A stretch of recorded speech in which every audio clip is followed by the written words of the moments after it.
Ya. Listo. Ya está, listo, perfecto. Bueno, entonces chicos, para los que no me conocen, mi nombre es Liliana Parga Sarmiento. Desde el año pasado empezamos un curso muy informalmente que el Señor ha venido organizando de una manera hermosa, que se llama Del Génesis al Apocalipsis, el principio y el final. Ese es mi correo electrónico, lilipargas@yahoo.com. Espero que todos estén viendo la pantalla.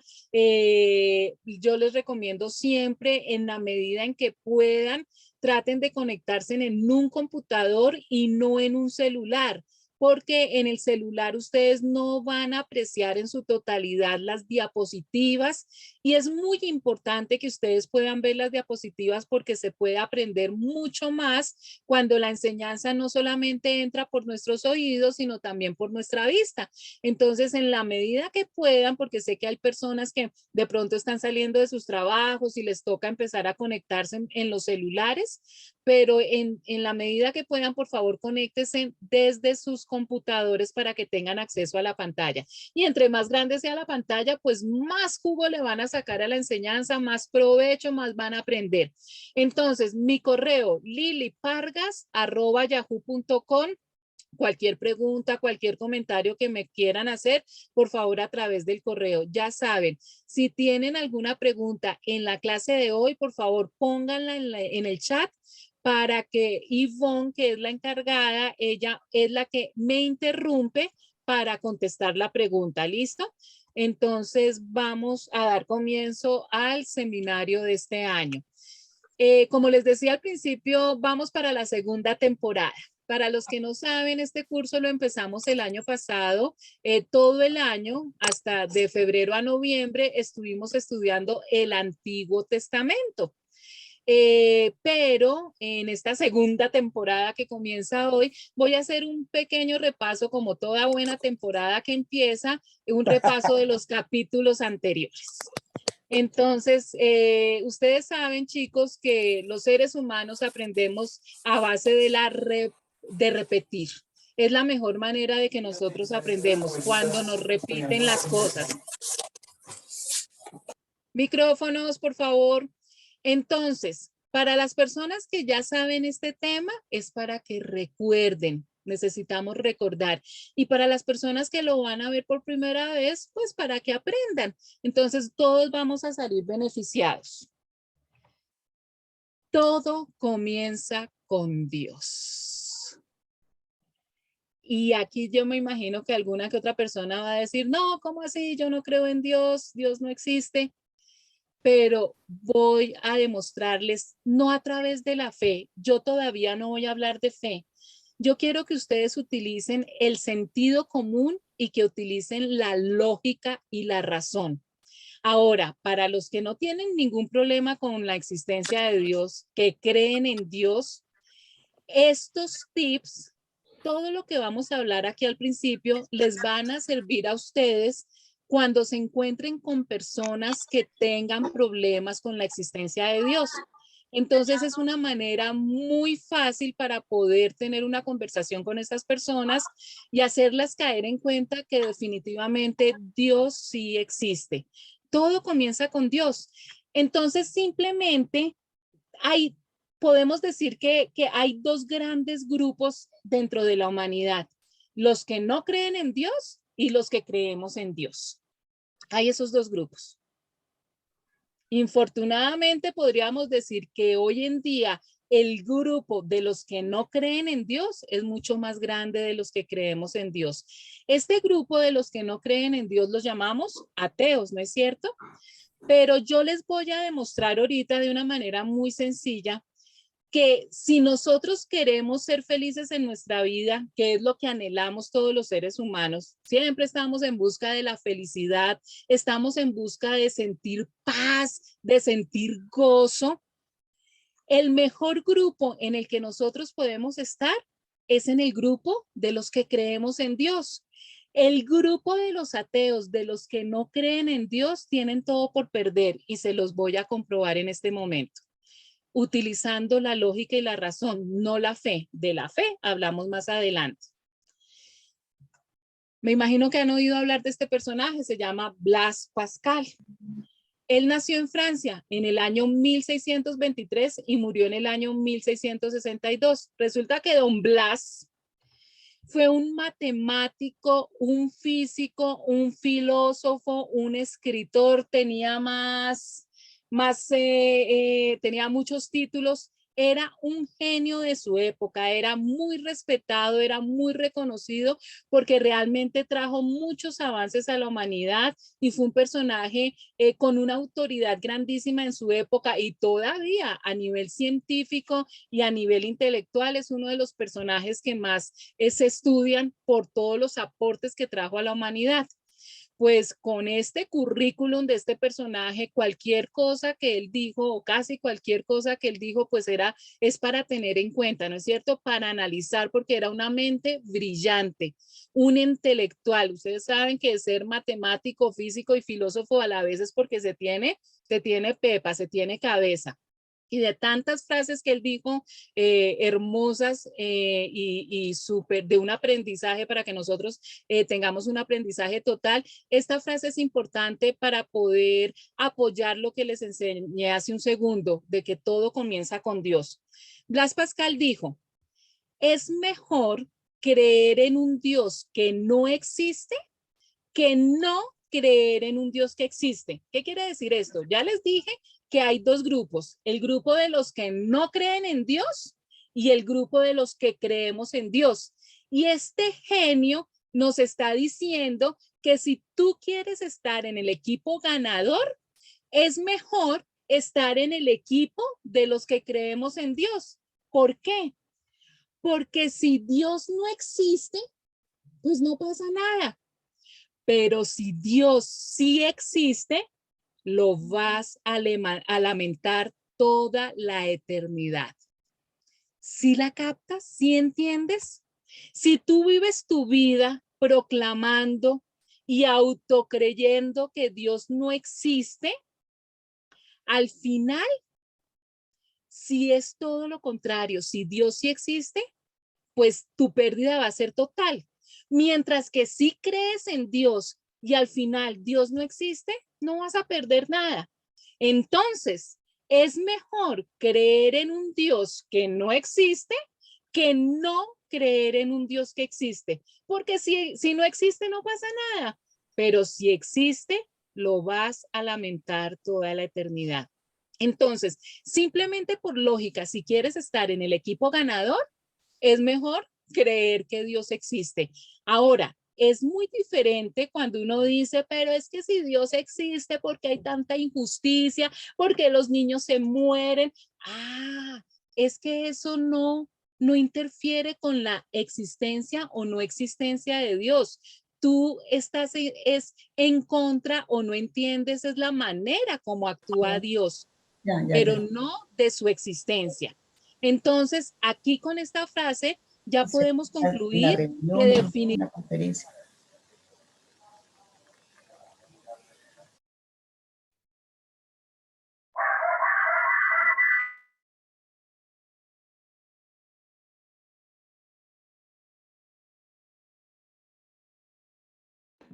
Profe, está silenciada.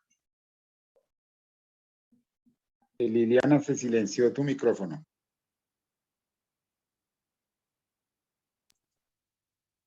Ya. ¿Ya? Ya. ¿Duré mucho con el micrófono silenciado? Más o menos 30 segundos. Ah, no, ve, y no fui yo no he movido nada, quién sabe qué pasó. Bueno, listo, sí. Hoy escuché ruido y me hice clic donde no era. Ah, bueno. Listo, pero sí, avísenme cuando no me escuchen o cuando no me ven, ahí sí cualquiera puede interrumpir porque muchas veces me ha pasado que hablo y nadie me escucha, nadie me ve. Ah. Entonces, les estaba diciendo que definitivamente por esa frase que Blas Pascal dice, pues por sentido común es mejor estar en el equipo de los que creemos en Dios, porque si al final Dios no existe, pues no vamos a perder nada. Pero desde el punto de vista de la filosofía, los filósofos que se creen tan intelectuales, ¿no? Entonces muchos filósofos dicen, no, eso de creer en Dios, eso es para pobrecitos, los que no tienen mente, los que no piensan, los que no razonan, los que son bruticos, son los que creen en Dios. Yo soy muy inteligente, soy filósofo. Pues les cuento que desde el punto de vista de la filosofía, no se puede defender el ateísmo. Ateísmo son aquellas personas, ateos son los que no creen en Dios. Resulta que, uy, ¿por qué no me funciona? Ay, ahora sí ya, espera, perdón.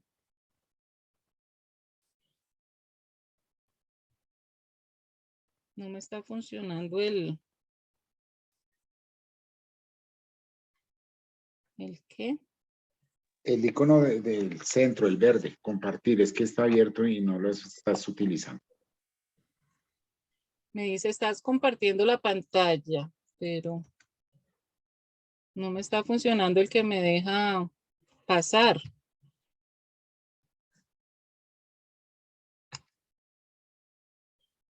El problema está allá, porque aquí tienes la propiedad de compartir. Perdón, ahí dejé de compartir totalmente.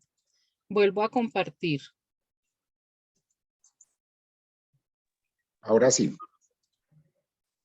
Creo que es que está, ¿será que está muy cargado, que está tan lento? Pero eso no tiene nada que ver, discúlpeme. No, eso no tiene, aquí no hay problema, por este lado no hay problema y el Zoom no tiene problema. Pero mira que lo pongo a compartir y no me comparte. Ahí Se quedó está como compartiendo bloqueado. una pantalla de color marrón. Rojo. Sí, Sí, pero no es eso lo que quiero. listo, entonces eliminas esa y pon la otra. Compartir. Esta es la que quiero compartir. Están viéndola, ¿no es cierto? Sí, señora. Pero la quiero Sí, agrandar. señora. Pero la quiero agrandar. Entonces voy a agrandarla. Y mira por qué me sigue saliendo el rojo. Ya. Bueno, entonces estamos hablando desde el punto de vista de la filosofía, ¿no es cierto? Que son aquellos intelectuales con los que a veces nosotros nos topamos y es difícil tener una conversación de la existencia de Dios. Entre los postulados de los filósofos hay uno que ellos respetan mucho y es lo que más enseñan, y es que un filósofo dice que nuestras creencias deben estar respaldadas por pruebas sólidas. Es decir, que ellos dicen que es absurdo creer en algo que no se pueda probar. Entonces, que definitivamente eso es ilógico, eso es irracional, que toda creencia debe estar respaldada por pruebas sólidas. Entonces, es aquí cuando nosotros le decimos a los filósofos, listo, entonces usted pruébeme que Dios no existe. Entonces, cuando un filósofo te diga a ti que Dios no existe y como ellos aman las pruebas, tú le dices, demuéstreme. Pruébeme que Dios no existe. Ellos no van a poder tener pruebas de que Dios no existe. Entonces, ¿saben qué dicen los filósofos? Dicen es que nosotros no necesitamos pruebas para argumentar que Dios no existe. Y cuando uno no necesita pruebas para comprobar algo, si las pruebas para el ateísmo son innecesarias, entonces la creencia de ellos de que Dios no existe está basada en una fe ciega, porque ellos no necesitan pruebas para creer que Dios no existe, ¿sí? Y esto da risa porque precisamente los que no creen en Dios nos acusan a nosotros los creyentes de que nosotros tenemos una fe ciega porque creemos en alguien sin tener pruebas. Pero ellos están haciendo exactamente lo mismo. Ellos tampoco tienen pruebas de que Dios no existe. Pero en conclusión, definitivamente, nosotros no podemos tener pruebas de que Dios existe, pero los ateos tampoco tienen pruebas de que Dios no existe. Entonces, en cuanto a las pruebas de la existencia de Dios, tanto los ateos como los creyentes quedamos en tablas. Quedar en tablas es una frase que se utiliza cuando se juega ajedrez. Cuando quedan empatados, entonces se dice quedaron en tablas. Es decir, que desde el punto de vista de la filosofía, tanto ateos como creyentes quedamos empatados en cuanto a las pruebas, porque ninguno de los dos podemos presentar pruebas de que Dios existe o de que Dios no existe.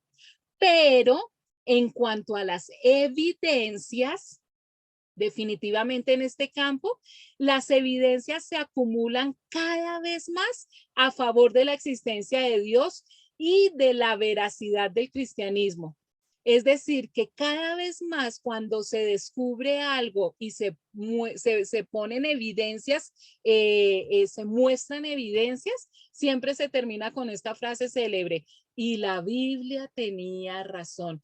Hay muchas, nosotros no podemos replicar la creación ni a Dios en un laboratorio para mostrar pruebas, pero todo lo que hay a nuestro alrededor, todas las evidencias que hay a nuestro alrededor, siempre apuntan de que hay un ser superior, una inteligencia superior, creador de todas las cosas.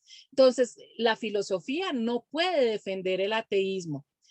En cuanto a la ciencia, y la ciencia inclusive nos está ayudando más a los cristianos y a los creyentes, porque yo les quiero recordar una cosa: la ciencia no inventa, la ciencia no crea, la ciencia lo que hace es descubrir lo que ya existe. Entonces nosotros no podemos endiosar a la ciencia, que yo creo solamente lo que la ciencia diga, pero es que la ciencia no inventa ni crea, la ciencia simplemente descubre lo que ya existía. Y también tenemos que recordar algo: la ciencia se ha equivocado muchas veces. Si ustedes estudian toda la historia de la humanidad, los aportes que ha hecho la ciencia en muchas épocas han tenido errores garrafales. Entonces, por ejemplo, tanto que si Plutón es un planeta o no es un planeta, entonces tantos años creyéndolo planeta y no, la ciencia se equivocó, no es un planeta. Ustedes no se imaginan la cantidad de científicos que en el siglo XVI, XVII, XVIII fueron torturados y hasta asesinados por haber postulado algo científico y que en la época no creyeron otros científicos y los asesinaron. Por ejemplo, Galileo Galilei y otros científicos que decían que la Tierra no era el centro del universo, sino que giraba alrededor del Sol. Los científicos de la época: uy, eso es una herejía, eso es una blasfemia, usted está loco, o que la Tierra era plana, o que, aunque hoy en día no es cierto, salió también por ahí un grupo de lunáticos que está diciendo que la Tierra es plana. Pero la ciencia se ha equivocado muchas veces. Entonces nosotros no podemos poner a la ciencia como si fuera Dios. Todo lo que la ciencia descubre en cuanto a cómo funciona el universo y sobre todo cómo funcionamos nosotros los seres humanos, tiene un grado de complejidad muy alta. Cuando la ciencia descubre algo en cuanto al universo y a los seres humanos, se dan cuenta que es complejo, es decir, que todo lo que ellos descubren es profundo, es complicado, es múltiple, pero no solamente eso. Cada vez que la ciencia descubre algo del universo de los seres humanos, se dan cuenta que tiene balance, es decir, que hay un equilibrio, que las cosas no están puestas al azar y sin razón de ser, sino que todo está equilibrado, tiene armonía. Siempre que la ciencia descubre algo en cuanto al universo o a los seres humanos, se dan cuenta que hay un diseño. Es decir, que existía un croquis, un boceto, hay algo predeterminado. Y lo más importante, siempre que la ciencia descubre algo, ha notado que tiene un propósito. Nada de lo que la ciencia ha descubierto está ahí, sin ninguna función, sin ninguna razón de ser. Todo tiene un propósito. Entonces, cuando nosotros nos damos cuenta que toda la creación es compleja, tiene balance, tiene diseño, tiene un propósito, eso está totalmente en contra con la visión con la cosmovisión de los ateos. porque resulta que en el mundo de los ateos, es decir, de ese mundo que las personas que no tienen a Dios en su vida, que no creen a Dios, ese mundo que ellos entienden es un mundo donde no hay estructura, ni organización, ni propósito, porque para ellos todo existe por casualidad, todo existe por el azar, porque en un momento determinado, por pura casualidad, algo que nunca han explicado de dónde salió, algo explotó, hizo bang, hizo pum, todo explotó y todo quedó organizado, todo quedó estructurado y todo quedó con un propósito. Y eso es absurdo. En un mundo o en algo que es hecho al azar o por casualidad, no existe ni estructura, ni organización, ni propósito. Miren, creer que este universo, que la creación, que tiene tanta organización, que tiene tanto diseño, que tiene tanto propósito, fue hecho por casualidad, es lo mismo que creer que si una fábrica de pinturas estalla, entonces de ahí salió la Capilla Sixtina.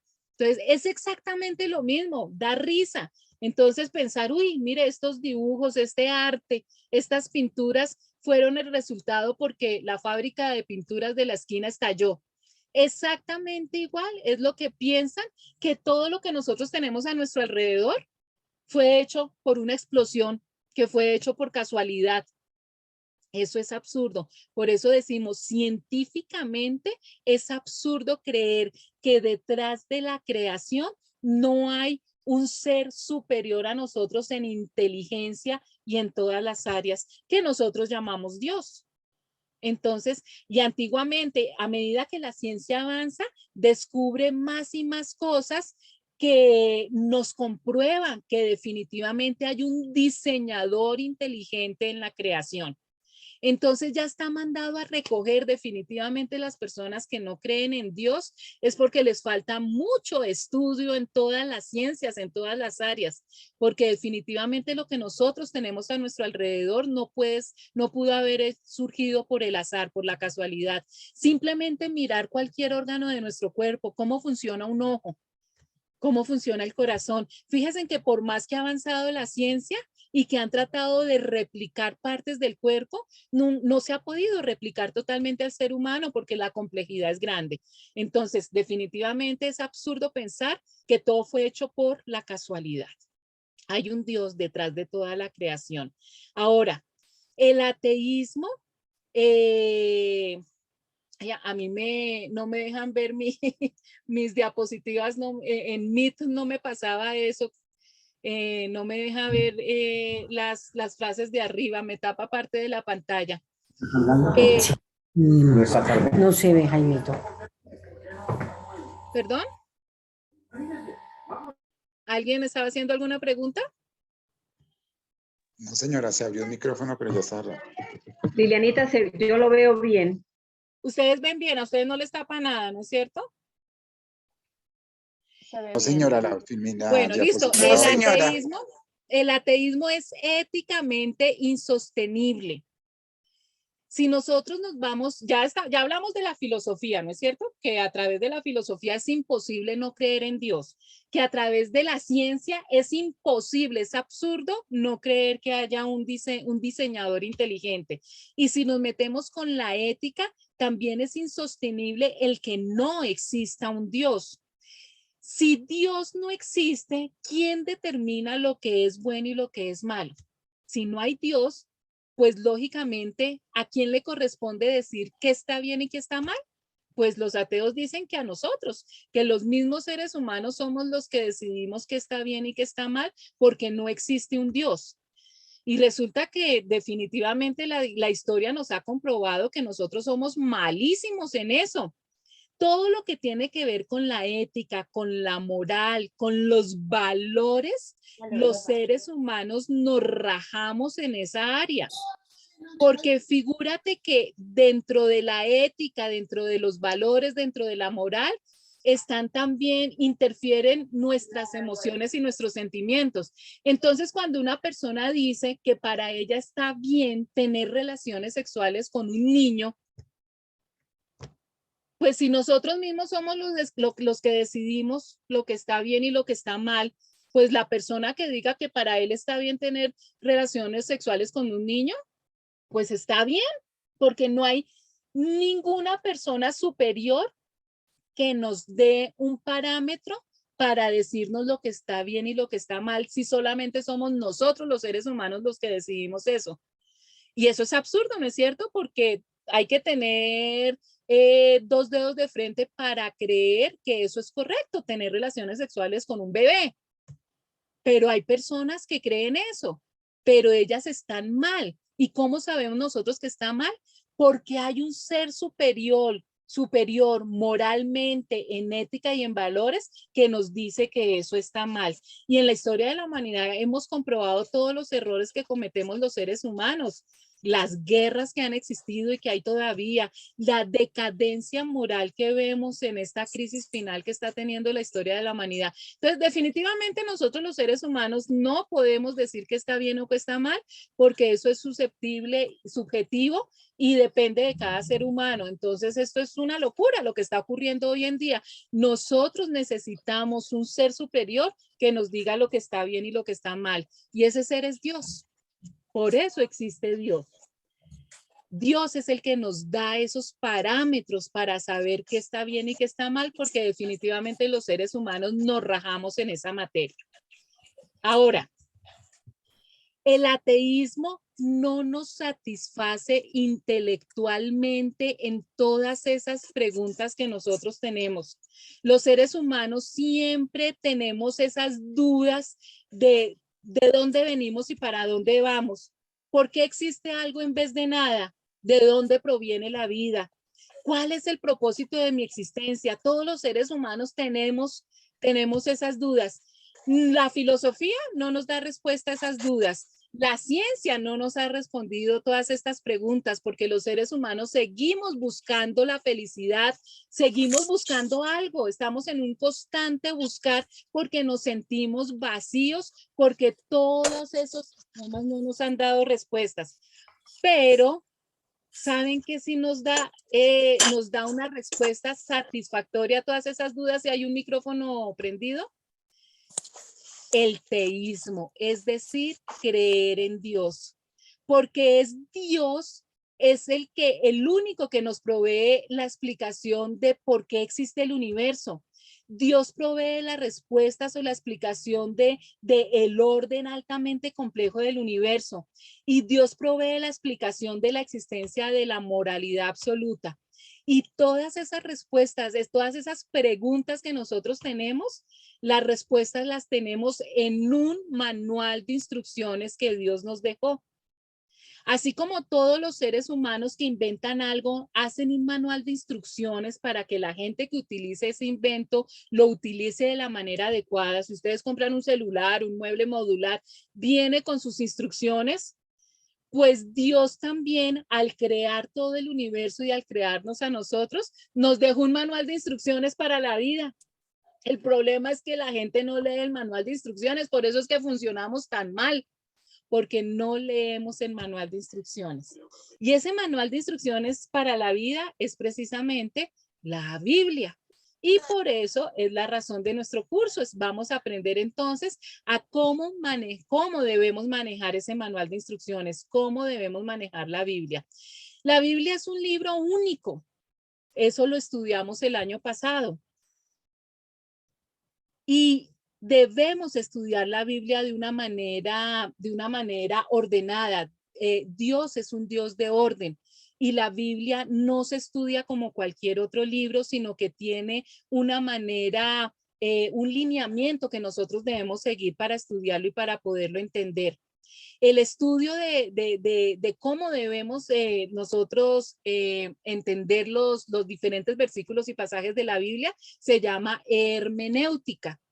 La hermenéutica es el arte de interpretar libros o textos. La hermenéutica también se utiliza en leyes. Los abogados también utilizan este término para estudiar todos sus códigos y todo eso. Desde el punto de vista de la teología, la hermenéutica es el estudio de las reglas y de los principios que nos facilitan la interpretación de los textos bíblicos. Entonces, cualquier persona que utiliza el manual de instrucciones, es decir, que utiliza la Biblia, y le pasa a muchísimas personas, de pronto a ti te ha pasado, y coge la Biblia a la loca tolondra, a empezar a leerla sin tener en cuenta estas reglas y estos principios, no va a entender nada. O lo peor que hay, va a entender las cosas distorsionadas. Por eso nosotros tenemos, primero que todo, antes de estudiar la Biblia, saber que la Biblia se debe estudiar de una manera ordenada, teniendo en cuenta unas reglas y unos principios. Vamos a hacer un repaso entonces muy rápido. Hay unas reglas de interpretación de la Biblia. Y la regla de reglas, es decir, la regla de oro por la que nosotros debemos empezar para poder entender nuestro manual de instrucciones, se llama el principio de autointerpretación.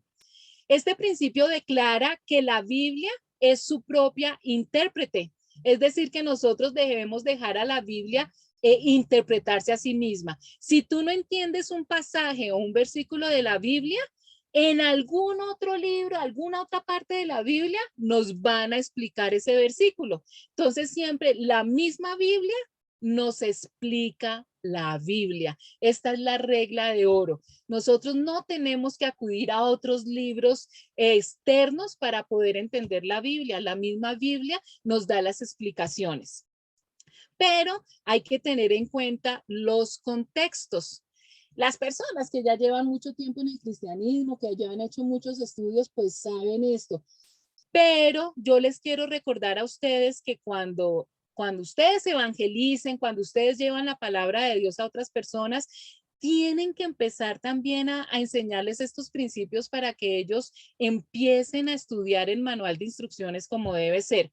¿A qué se refiere con el contexto? Cuando ustedes van a estudiar un versículo de la Biblia, ustedes tienen que leer el contexto. Eso se refiere a los versículos que están antes del que ustedes van a estudiar y a los versículos que están después de los que ustedes, de ese versículo o de ese pasaje que ustedes están leyendo, están estudiando. Ustedes tienen que leer todo lo que dice antes y todo lo que dice después, pero eso no basta. Ustedes tienen que estudiar también todos los versículos relacionados con ese tema que ustedes están estudiando, que hay en toda la Biblia. Eso se llama concordancia. Hay unas Biblias que al final de ellas tienen una concordancia. Entonces, por ejemplo, ustedes quieren saber qué nos enseña Dios en su manual de instrucciones sobre el perdón. Quiero saber qué me dice Dios sobre el perdón. Entonces, ustedes tienen que buscar todos los versículos que están en la Biblia que hablen sobre el perdón. La palabra clave es perdón y ustedes buscan todos los versículos relacionados con el perdón y así ustedes van a poder conocer todo el contexto. Fuera de eso, ustedes tienen que tener en cuenta 4 contextos específicos. El primer contexto es el contexto literal. Cuando ustedes leen un versículo, tienen en cuenta si ahí está hablando de manera literal, si el pasaje significa literalmente lo que está diciendo. Por ejemplo, cuando ustedes en Éxodo 20:15 leen no robes, ¿qué significa no robes? Pues no robes, no le quites a otra persona lo que le pertenece. No robar no tiene ninguna interpretación profunda ni por allá salida de los cabellos, porque es algo literal. Cuando Dios nos dice que nosotros no debemos robar, significa no robar. Eso no tiene ninguna explicación extraña, ¿no es cierto? Eso es el contexto literal. Hay pasajes que se entienden, uno los lee y inmediatamente se entienden porque son literales. Pero cuando nosotros estamos leyendo un pasaje y un versículo en la Biblia, también tenemos que pasarlo también por el tamiz o por el filtro del contexto histórico. Y esto sí que es importante, conocer la historia de todos los personajes y los pueblos que están narrados en la Biblia, nos ayudan muchísimo a entender la Biblia. Entonces, el contexto histórico es que nosotros vamos a entender ese mensaje que estamos leyendo, que estamos estudiando, ¿a quién va dirigido? Si va dirigido a un grupo específico, en una época específica, en qué momento de la historia se está dando ese pasaje. Por ejemplo, cuando en Levíticos 15:19, en Levítico 15:19 nos dice, cuando a una mujer le llegue su menstruación, quedará impura durante 7 días. Quedar impura significaba que esa mujer que tenía la menstruación no podía entrar a la iglesia, no podía ir a una reunión social, no podía ir a una fiesta, no podía estar con ninguna otra persona.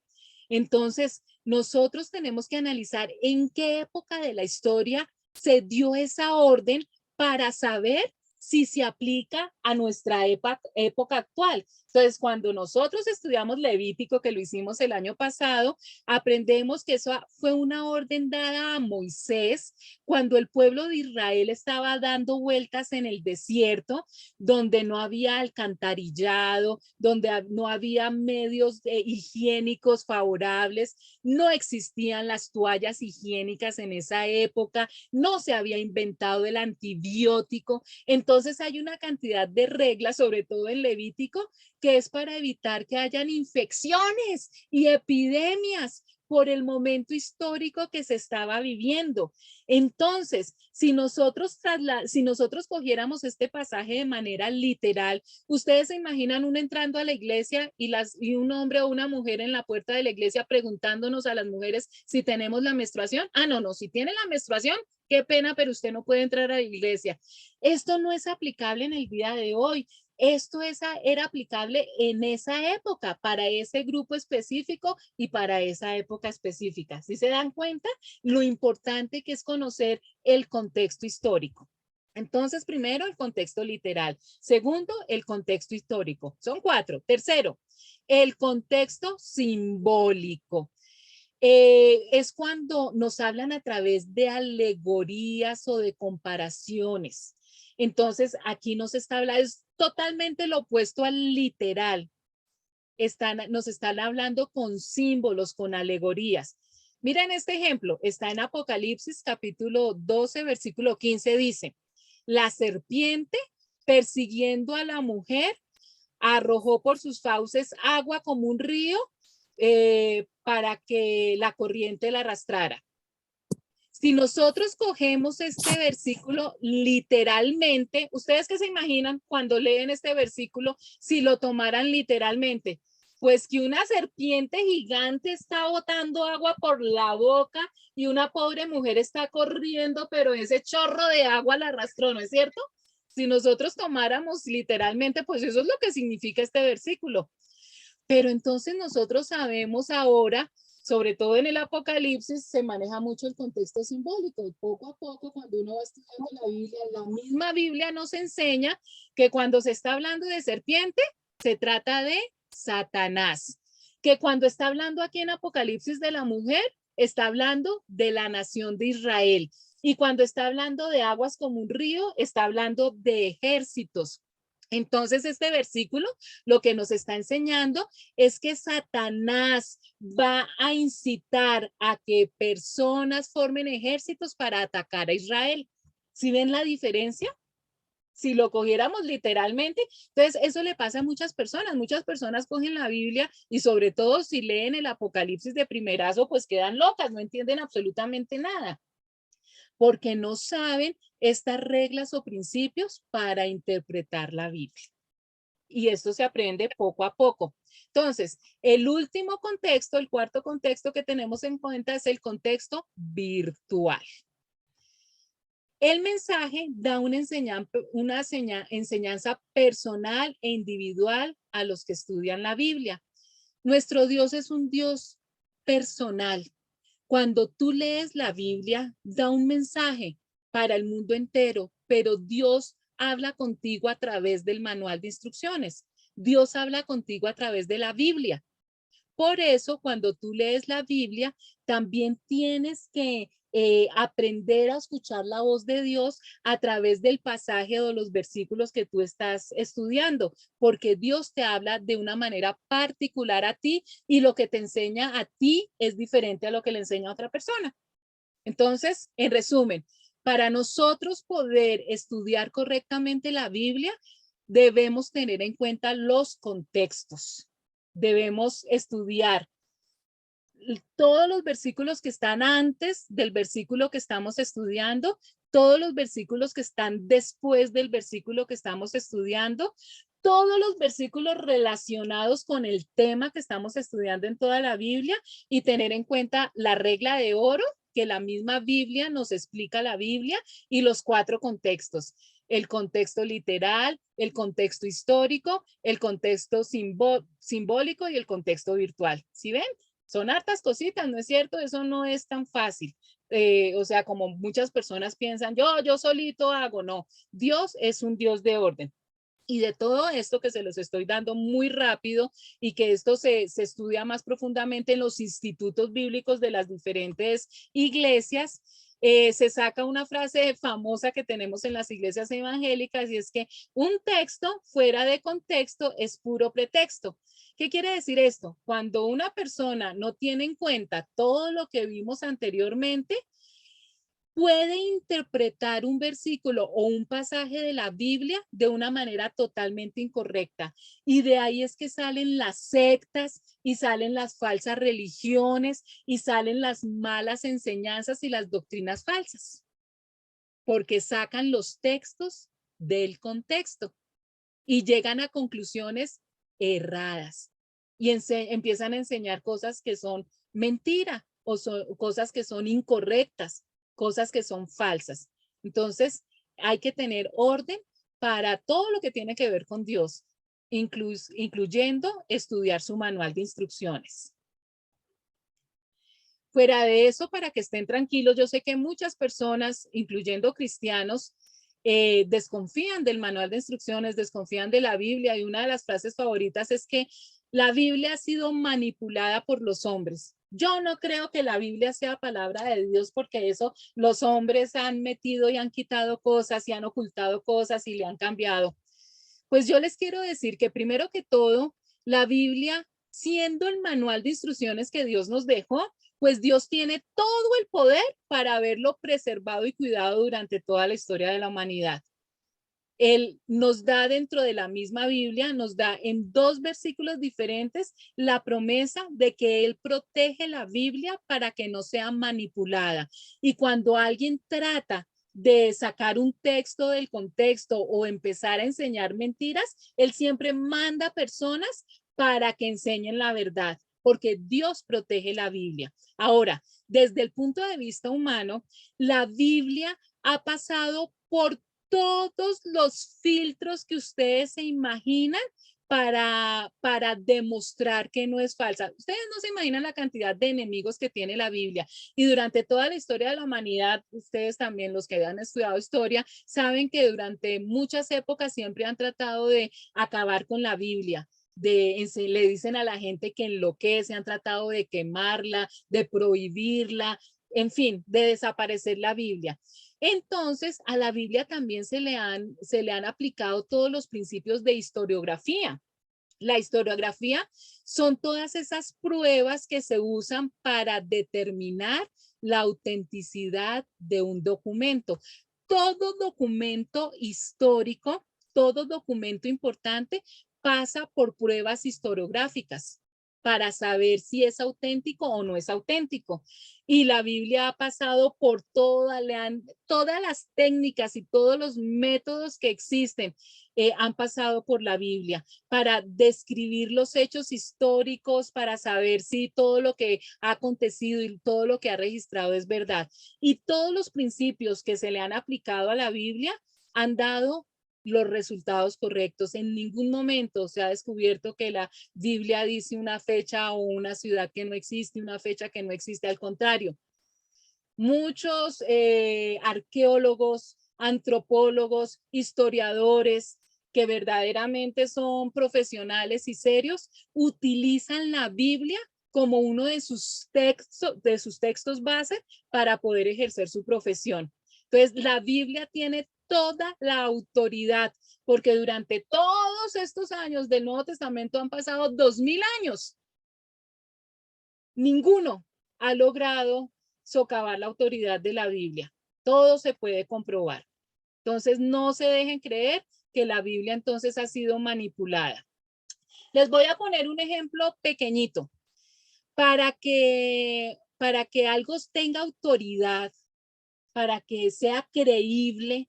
Hay que tener en cuenta muchos principios y muchas técnicas, pero una de las cosas que se tienen en cuenta es la cantidad de copias que llegan a nuestras manos. Entre más antiguos sean los documentos o sean los libros, entonces se revisan la cantidad de copias que se han sacado del original. Miren, por ejemplo, de Platón, nosotros tenemos 7 copias basadas del original. De Tácito, un filósofo también clásico, 20 copias. De Aristóteles, 49 copias. También se tienen en cuenta las copias que tanto tiempo difieren del original. Y miren, no alcanzo a ver bien, Ivoncita, si me alcanzas a leer, por favor, el cuadro rojo, tengo que hacer algo con esto, achicar mis cuadros. ¿Me lees lo del cuadro rojo, por favor? De Platón, bueno, Platón y Aristóteles. De Platón, los manuscritos que conservamos son 1500 años posteriores a él. De Aristóteles, el manuscrito más antiguo que se conserva es 1400 años posterior a él.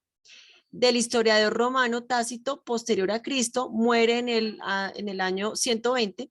El códice más antiguo que se conserva es 1340 años posterior a él. Gracias. ¿Qué quiere decir esto?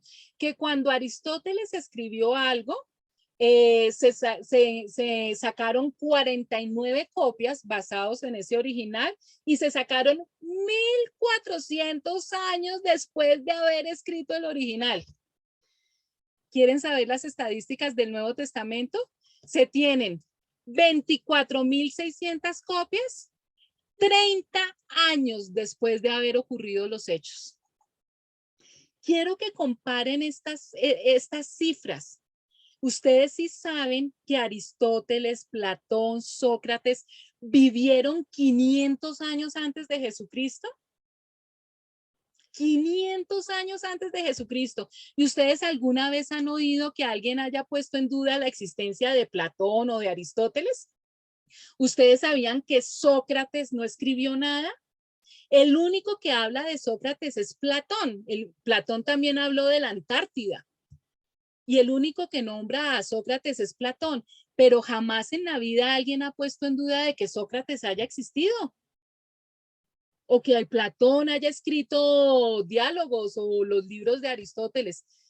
Nadie. Y vivieron 500 años antes de Jesucristo. ¿Por qué vamos a poner dudas por lo que nos dice el Nuevo Testamento, que es 500 años posterior a todos los clásicos antiguos y que tenemos muchísimas más evidencias de su autenticidad? ¿Sí ven lo ilógico que es dudar de la Biblia? Es más fácil, tiene más lógica dudar de todos los clásicos antiguos. Y sin embargo, nadie duda de ellos. Entonces, no es intelectualmente razonable dudar de la Biblia, porque hay más evidencia de su veracidad que de cualquier clásico antiguo. Entonces, les estoy dando simplemente, si alguno de ustedes tenía alguna duda, espero que les haya quedado claro con estas herramientas súper rápidas, superficiales que les estoy dando. Y para los que no tienen ninguna duda y están convencidos de la existencia de Dios, estas son herramientas para que ustedes puedan multiplicar y cuando se encuentren con un ateo, con un intelectual, ustedes puedan tener todas estas herramientas para poder hablar a su mismo nivel y no nos sigan tachando de que nosotros tenemos una fe ciega y que es la fe del carbonero. No, señor, tenemos también un respaldo intelectual de lo que creemos nosotros, tiene evidencias sólidas. Entonces, en el Salmo 119, 160, nuestro manual de instrucciones nos dice, la suma de tu palabra es verdad. ¿Tú quieres conocer la verdad? ¿Quieres conocer lo que el Dios creador quiere que nosotros sepamos? ¿Quieres conocer el manual de instrucciones para funcionar bien? ¿Por qué la humanidad no está funcionando bien? ¿Por qué estamos viviendo este desastre que estamos viviendo? Tanta violencia, tanta corrupción, tanta deshonestidad. Ahorita que en tantos países van a empezar elecciones es cuando más, no es cierto, hierve la sangre y vemos tanta corrupción, tanta injusticia, tanta mentira, tanta bajeza. La humanidad no está creciendo, la humanidad está bajando cada vez su nivel. El manual de instrucciones no lo utilizan, por eso es que la humanidad está funcionando tan mal. Y el manual de instrucciones nos dice, si nosotros queremos saber verdaderamente la verdad, si queremos saber exactamente lo que Dios nos quiere decir, la encontramos esa verdad es en la suma de su palabra. ¿Qué quiere decir eso? Que nosotros debemos estudiar desde Génesis hasta Apocalipsis para conocer la verdad y no sacar textos del contexto. Toda la Biblia, el Antiguo Testamento y el Nuevo Testamento, toda la suma de la palabra, desde Génesis hasta Apocalipsis, lo que contiene es la verdad. Entonces, es el libro más valioso que podemos tener en nuestras manos. Y desafortunadamente, el que está más escondido y más menospreciado en la mayoría de los hogares.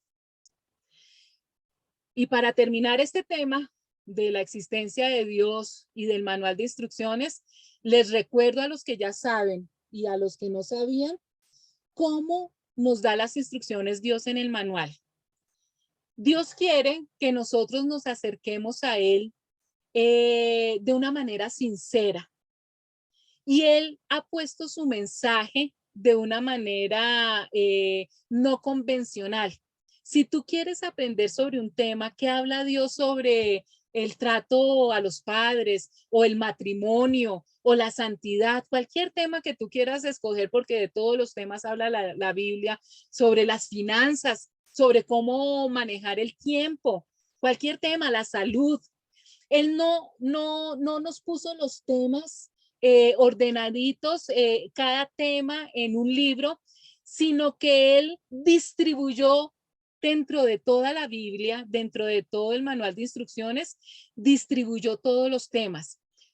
Es decir, si tú quieres saber sobre qué nos habla Dios sobre las finanzas, él cortó todo el tema de las finanzas como si fueran fichas de rompecabezas y las distribuyó por toda la Biblia. Por eso es que nosotros tenemos que estudiar desde Génesis hasta Apocalipsis para saber Dios que habla sobre las finanzas, sobre la economía. Entonces tenemos que sacar todos esos versículos como si fueran fichitas de rompecabezas desde el Génesis hasta el Apocalipsis y empezar a unirlos. Todo lo que nos habla desde Génesis hasta Apocalipsis sobre finanzas, entonces empezamos a unir esas fichitas hasta que podamos poner la última ficha y ya tener el cuadro completo, la verdad de lo que Dios nos habla sobre finanzas o sobre santidad o sobre la salud o el tema que ustedes quieran estudiar, ¿listo? Sobre el amor, sobre sexo, el tema que ustedes escojan. Buscan las fichitas de ese tema en toda la Biblia y empiezan a armar el rompecabezas. Porque cuando nosotros solamente cogemos cierto número de fichas y dejamos de buscar hasta completar todo el cuadro, nos podemos llevar sorpresas. No tenemos la verdad completa. Nosotros, por ejemplo, con un cuadro así, azulito, podemos pensar que es el cielo, que es el mar, y de pronto estamos viendo es algo totalmente diferente a lo que nos imaginábamos. Entonces, hasta que no tenemos la última fichita de ese rompecabezas del tema que estamos estudiando, no podemos decir que conocemos la verdad completa.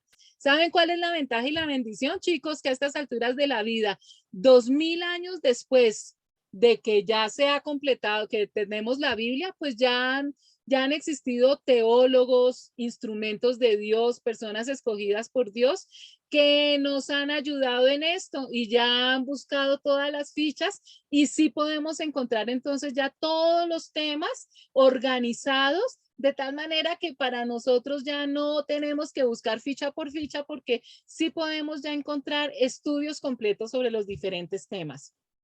Pero esa tarea es muy hermosa. Entonces ustedes ya saben que en la Biblia, ustedes si quieren saber sobre un tema, no lo van a encontrar todo en un pasaje enterito, sino que por eso es que debemos estudiar toda la Biblia. No sé, Ivoncita, hasta este momento, ¿hay alguna pregunta? No hay ninguna pregunta hasta ahora, tía. Listo. No sé si les da pereza escribir en el chat. Les doy la oportunidad, 1 minuto. ¿Alguien tiene una pregunta hasta el momento?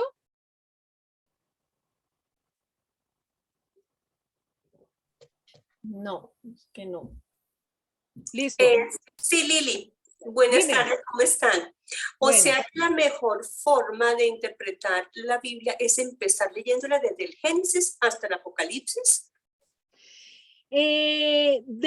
Ciertamente la mejor forma de empezar a leer la Biblia es con el Nuevo Testamento, lo que vamos a hacer este año. Es mejor empezar por el Nuevo Testamento, pero sí, definitivamente nosotros debemos leer toda la Biblia. Lo más aconsejable es empezar con el Nuevo Testamento, es decir, con Mateo, terminar con Apocalipsis y seguir con el Antiguo Testamento. Nosotros hicimos al revés, no es tampoco malo, pero se comprende más empezando por el Nuevo Testamento.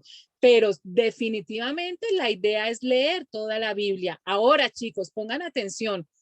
La Biblia, como es el libro de Dios, o sea, la Biblia es un libro sobrenatural, es el libro que Dios escribió para nosotros. El impacto que tiene en nuestra vida es impresionante. No basta con leer una sola vez la Biblia, o sea, necesitamos leer la Biblia muchas veces porque Dios nos lleva en un aprendizaje continuo. Ese crecimiento espiritual que nosotros tenemos al leer la Biblia es progresivo. La primera vez que leemos la Biblia, desde Génesis hasta el Apocalipsis, no, si ustedes quieren empezar por el Antiguo o por el Nuevo, ya les digo, es aconsejable empezar primero por el Nuevo Testamento, pero leerla toda. Ese primer contacto que nosotros tenemos con la palabra de Dios, de pronto lo que nosotros comprendemos es un 5%, un 8%, es muy poco, pero sin embargo leámosla. La segunda vez que nosotros volvemos a leer la Biblia, el Señor nos va abriendo más ventanitas, nos va corriendo más cortinas para que comprendamos un poquito mejor. Entonces, esa segunda vez que leemos la Biblia, ya vamos a entender un 15, un 20%. La tercera vez que leemos la Biblia, vamos a un porcentaje mayor. Por eso, el resto de nuestra vida, en un continuo, en un círculo, vamos a estar leyendo la Biblia. Imagínense que yo soy cristiana desde los 9 años. Empecé a leer la Biblia a los 9 años y en este momento tengo 50 años. Entonces, imagínense en todas las veces que he leído la Biblia. Tuve un tiempo en mi vida que me fui a Mundo Aventura y pues me aparté del Señor, pero bueno, regresé gracias a Dios. Pero yo ya no me acuerdo cuántas veces he leído la Biblia completa. Y sin embargo, hoy en día, preparando estas clases para ustedes, yo me maravillaba y decía, Dios mío, cuántas veces he leído este versículo y hasta ahora entiendo perfectamente lo que el Señor me está diciendo. Entonces, además es emocionante porque el Señor cada vez que uno lee, le va a uno mostrando más cosas. No es un libro aburrido cuando nos acercamos a Dios con ese corazón y esa mente adecuadas. Para que Él nos enseñe, para que Él nos hable. Entonces sí, hay que leer toda la Biblia. ¿Alguna otra pregunta? Gracias, Lili. No, estaban preguntando que si queda grabada y si la clase queda grabada y vamos a ver cuál será el mejor medio para difundir la información. Sí, hasta YouTube estábamos pensando, entonces lo vamos a revisar a ver si con un link. Mis técnicos, Diógenes e Ivonne, que yo para estas cosas soy negadas, pero Dios me mandó a estos dos increíbles seres, van a organizar bien eso para ver cómo ustedes puedan tener acceso a las grabaciones nuevamente. ¿Listo? Bueno. Tu talento es el conocimiento, Lili. Señora. Tu talento es el conocimiento. Listo, sigamos entonces. Entonces, ¿cómo habíamos empezado? Todo comienza con Dios. Espero que no tengan ya tantas dudas las personas que no creían esto. Definitivamente es de inteligentes y de sabios estar en el equipo de los que creemos que Dios existe. La Biblia, Ivoncita, ayúdame porque se me tapa. Por favor, ¿me lees? En realidad, sin fe es imposible agradar a Dios, ya que cualquiera que se acerca a Dios tiene que creer que Él existe y que recompensa a quienes lo buscan. Hebreos 11:6. Entonces, como la Biblia es nuestro manual de instrucciones por cualquier cosa que nosotros vamos a aprender de ahora en adelante, pues tenemos que estudiar el manual de instrucciones. Entonces, aquí nos está diciendo algo hermosísimo. Nos dice que para nosotros poder crecer en todas nuestras áreas y hacer